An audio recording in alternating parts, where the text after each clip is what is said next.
नमस्कार दोस्तों, आज के हमारे इस वीडियो में हम आप लोगों के लिए श्रीमद् भागवत गीता की कुछ अनमोल उपदेशों का संग्रह लेकर आए हैं, जो आपके जीवन में सही मार्गदर्शन का स्रोत बनेंगे और आपके जीवन में सुख, शांति और समृद्धि के आगमन में सहायक भी होंगे। शायद आप में से कई लोग इस बात को जानते होंगे, पर फिर भी मैं आप लोगों की जानकारी के लिए बताना चाहूँगा कि श्रीमद् भागवत गीता आज से 7000 साल पहले जब महाभारत के युद्ध का आरंभ हुआ था, तो उससे ठीक पहले अर्जुन को श्री कृष्ण ने जो उपदेश दिए थे, उन्हीं उपदेशों को श्रीमद् भागवत गीता के नाम से जाना जाता है। श्रीमद् भागवत गीता को महाभारत के युद्ध के भीष्म पर्व का अभिन्न अंग भी माना जाता है। भगवत गीता में कुल 18 अध्याय हैं और इन 18 अध्यायों में कुल 700 श्लोक हैं और ऐसा माना जाता है कि मानव जीवन में हर समस्या, संकट, परेशानी, भय, निराशा, सफलता, इन सब का जवाब भागवत गीता में है। और जो भी व्यक्ति सच्ची श्रद्धा से इन श्लोकों का अध्ययन करता है और इन श्लोकों को अपने जीवन में अपनाता है, उसे जीवन में सुख, शांति, सफलता सदैव बनी रहती है। आज के इस वीडियो की शुरुआत करने से पहले मेरा आप सभी से निवेदन है कि अगर आप लोगों ने अभी तक हमारे चैनल को सब्सक्राइब नहीं किया है तो सब्सक्राइब कर लीजिए। हमें पूरी उम्मीद है कि जो भी वीडियोज़ हम इस चैनल डालते हैं वो आपको पसंद आएंगे। आज के इस आधुनिक युग में कई सारे धार्मिक किताबें ऐसी हैं जो प्रत्येक व्यक्ति को धर्म की राह पर चलने के लिए प्रेरित करते हैं, परंतु हमारे हिंदू संस्कृति की आस्था भागवत गीता न केवल एक किताब है बल्कि एक संपूर्ण धर्म है, जिससे साधारण से साधारण व्यक्ति भी अपने बुद्धि, शरीर और चेतना पर नियंत्रण पा सकता है। वैसे तो भगवत गीता में कई श्लोक हैं जो हमें प्रेरित करते हैं, पर भगवत गीता के एक श्लोक जो सबसे ज़्यादा प्रचलित है वो यह है, अन्याय को सहना अन्याय करने के बराबर होता है, इसलिए कभी भी ना अन्याय का साथ दीजिए और ना ही किसी पर अन्याय कीजिए। अज्ञानी तथा श्रद्धा विहीन व्यक्ति जीवन में कभी भी सफलता और आनंद प्राप्त नहीं कर सकता। जिस मनुष्य के अंदर ज्ञान की कमी और ईश्वर में श्रद्धा नहीं होती, वो मनुष्य कभी भी आनंद और सफलता को प्राप्त नहीं कर पाता है। हृदय से जो दिया जा सकता है वो हाथ से नहीं, और मौन से जो कहा जा सकता है वो शब्द से नहीं। मनुष्य अपने हृदय से जो दान कर सकता है वो अपने हाथों से नहीं कर सकता, और मौन रहकर जो कुछ वो कह सकता है वो शब्दों से नहीं कह सकता। जो तुम्हें प्राप्त है वही तुम्हारे लिए पर्याप्त है, यही सत्य है। ईश्वर ने हमें जो कुछ भी दिया है वही हमारे लिए पर्याप्त है, और यही एक अटल सत्य भी है। खाली हाथ आए थे और खाली हाथ ही जाओगे। जो आज तुम्हारा है कल किसी और का होगा, इसलिए जो कुछ भी तू करता है उसे भगवान को अर्पण करता चल। इस संसार में हम खाली हाथ आए थे और खाली हाथ ही जाएंगे। जो आज हमारा है वह कल किसी और का होगा, इसलिए हम अपने जीवन में जो भी करते हैं उसे पूरी श्रद्धा के साथ अपने इष्ट देव को अर्पण कर देना चाहिए। इस भौतिक संसार का यह नियम है, जो वस्तु उत्पन्न होती है कुछ काल तक रहती है, अंत में लुप्त हो जाती है, चाहे वे शरीर हो, फल हो। इच्छाओं के अनुरूप जीने के लिए जुनून चाहिए, वरना परिस्थितियां तो सदा ही विपरीत रहती हैं। इंसान को जीवन में अपने इच्छाओं के अनुरूप जीने के लिए जुनून की आवश्यकता होती है, वरना हर इंसान की परिस्थितियां तो हमेशा विपरीत ही होती हैं। सफलता छोटी प्रयासों का योग है जिसे हर रोज़ दोहराया जाता है। जीवन की सफलता हर उम्र छोटी प्रयासों का योग होता है जिसे मनुष्य हर रोज़ करता है। व्यर्थ की चिंता और भय एक रोग के समान है जो आपकी आत्मीय शक्ति को छीन करती है। हमारी व्यर्थ की चिंता और मन का भय एक ऐसा रोग होता है जिससे हमारी आत्मीय शक्ति बिखर जाती है। नकारात्मक विचारों का आना तय है, परंतु यह आप पर निर्भर करता है कि आप उन्हें कितना महत्व देते हैं। हर मनुष्य के जीवन में नकारात्मक विचारों का आना निश्चित होता है, परंतु यह मनुष्य पर निर्भर करता है कि वो उन विचारों को कितना महत्व देता है। मुश्किल वक्त हमारे लिए आईने की तरह होता है जो हमारी क्षमताओं का सही आभास हमें कराता है। इंसान के जीवन में आने वाला बुरा समय उस आईने की तरह होता है जो हमारी क्षमताओं का सही आभास हमसे करवाता है। जो बीत गया उस पर विलाप कैसा, जो है उस पर अहंकार कैसा, और जो आने वाला है उसका मोह कैसा। जो बीत गया उस पर दुख क्यों करना, जो है उस पर अहंकार क्यों करना, और जो आने वाला है उसका मोह क्यों करना। हे अर्जुन, मैं धरती की मधुर सुगंध हूँ, मैं अग्नि की उष्मा हूँ। सभी जीवित प्राणियों का जीवन और सन्यासियों का आत्म संयम भी मैं ही हूँ। इस पृथ्वी की हर सुगंध की मधुरता में मैं ही हूँ, और मैं ही अग्नि की ज्वाला हूँ, और मैं ही सभी जीवित प्राणियों का जीवन और सन्यासियों का आत्म संयम हूँ। हे अर्जुन, जो मन को नियंत्रित नहीं करते उनके लिए वह शत्रु के समान कार्य करता है। जो मनुष्य अपने मन को नियंत्रित नहीं कर पाता उसका मन उसके लिए शत्रु के समान कार्य करता है। हे अर्जुन, मनुष्य अपने विश्वास से निर्मित होता है। जैसा वो विश्वास करता है वैसा ही वो बन जाता है। मनुष्य के चरित्र का निर्माता उसका खुद का आत्मविश्वास होता है। जैसा उसका आत्मविश्वास होगा वैसा ही उसका व्यक्तित्व होगा। हे अर्जुन, जो कोई भी जिस किसी भी देवता की पूजा विश्वास के साथ करने की इच्छा रखता है, मैं उसका विश्वास उसी देवता में दृढ़ कर देता हूँ। हर वह मनुष्य जो अपने पूर्ण विश्वास के साथ अपने देवता की पूजा करने की इच्छा रखता है, मैं उस मनुष्य का विश्वास उसी देवता में दृढ़ कर देता हूँ। हे अर्जुन, मन की गतिविधियों, होश, श्वास और भावनाओं के माध्यम से भगवान की शक्ति सदा तुम्हारे साथ है। ईश्वर की शक्ति मनुष्य के होश, भावनाएं और मन की गतिविधियों के माध्यम से सदा उसके साथ रहती है। हे अर्जुन, सदैव संदेह करने वाले व्यक्ति के लिए प्रसन्नता ना इस लोक में है और ना ही कहीं और। जो मनुष्य सदैव दूसरों पर संदेह करता है उस मनुष्य को किसी भी लोक में प्रसन्नता और सफलता हासिल नहीं होती। हे अर्जुन, ज्ञानी व्यक्ति ज्ञान और कर्म को एक रूप में देखता है, वही सही मायने में देखता है। बुद्धिमान व्यक्ति अपने द्वारा किए गए कर्मों को और अपने ज्ञान को हमेशा एक ही रूप में देखता है। हे अर्जुन, पर बुद्ध व्यक्ति के लिए गंदगी का ढेर, पत्थर और सोना सभी समान है। बुद्धिहीन व्यक्ति के लिए सोने और गंदगी में कोई फर्क नहीं होता। हे अर्जुन, कर्म मुझे बांधता नहीं, क्योंकि मुझे कर्म के प्रतिफल की कोई इच्छा नहीं।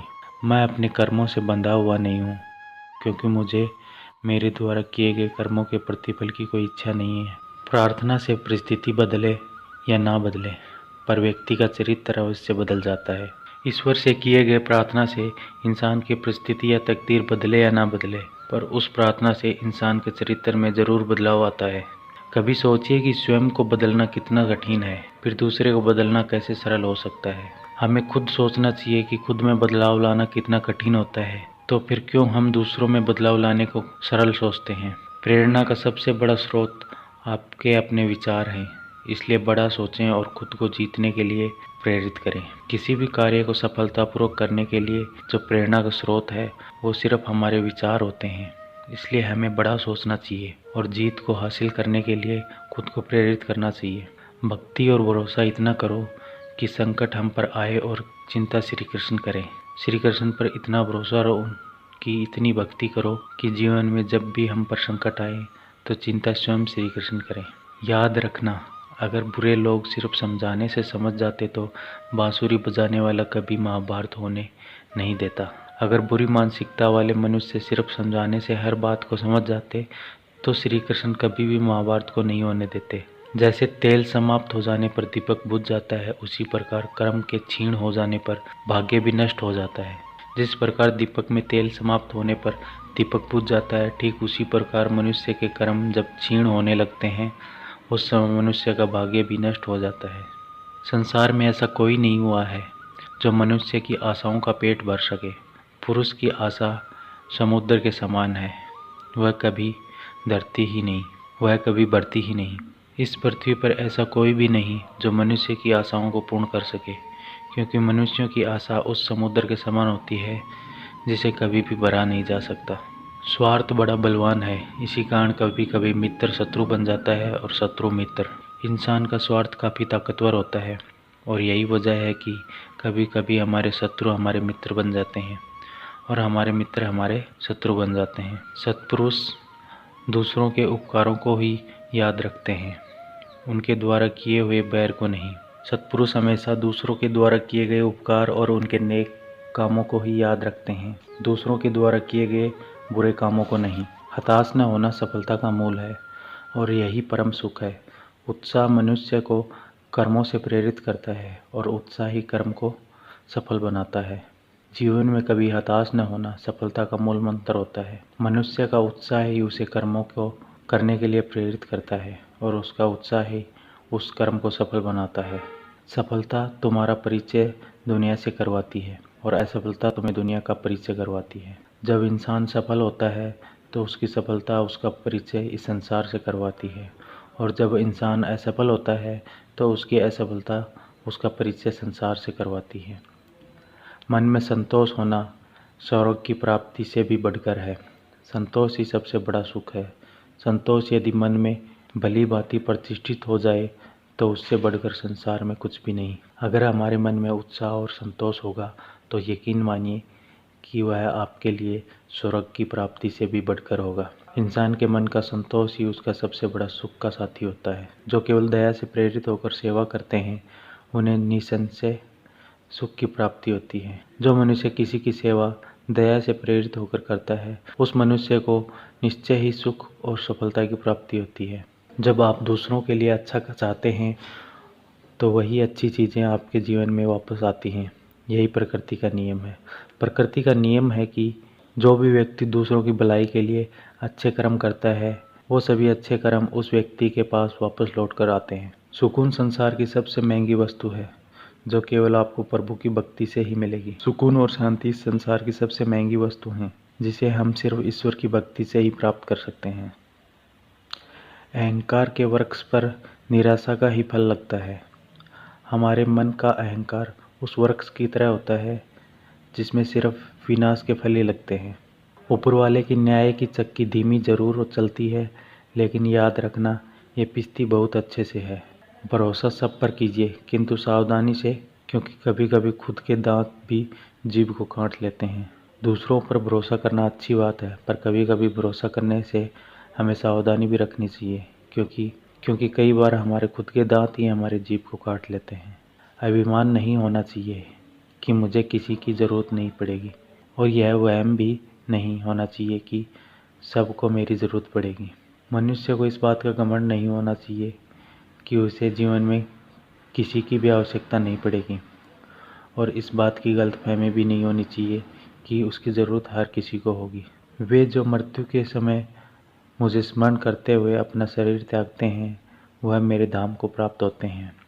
इसमें कोई संदेह नहीं है। इस कथन में कोई संदेह नहीं है कि जो भी मनुष्य मृत्यु के समय मेरा स्मरण करता है और मेरा स्मरण करते हुए अपने शरीर को त्यागता है वह मनुष्य मेरे धाम में वास करता है। जो बोएगा वही पाएगा, तेरा किया आगे आएगा। मनुष्य अपने जीवन में जो भी कर्म रूपी बीज बोता है भविष्य में उसी का फल उसे प्राप्त होता है। ईश्वर पर अटूट विश्वास रखें। अर्जुन ने भी नारायणी सेना को नहीं, श्री कृष्ण को चुना था। हर मनुष्य को ईश्वर पर अटूट आस्था होनी चाहिए, क्योंकि अर्जुन ने भी युद्ध भूमि में जाने से पहले श्री कृष्ण को ही चुना था। जब तक तुम डरते रहोगे तब तक तुम्हारे जीवन के फैसले दूसरे लोग लेते रहेंगे। मनुष्य अपने जीवन में जब तक डरता रहेगा तब तक उस मनुष्य के जीवन के हर फैसले दूसरे करते रहेंगे।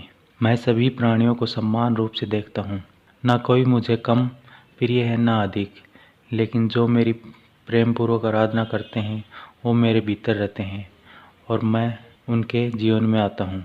मैं इस संसार के हर प्राणी को एक समान भाव से देखता हूँ। ना कोई मुझे अधिक पसंद है और ना ही कोई मुझे कम, पर जो भी मेरी श्रद्धा पूर्वक और प्रेम से मेरी आराधना करता है मैं उन सभी के अंदर वास करता हूँ और उनके जीवन में उनको कभी न कभी दर्शन जरूर देता हूँ।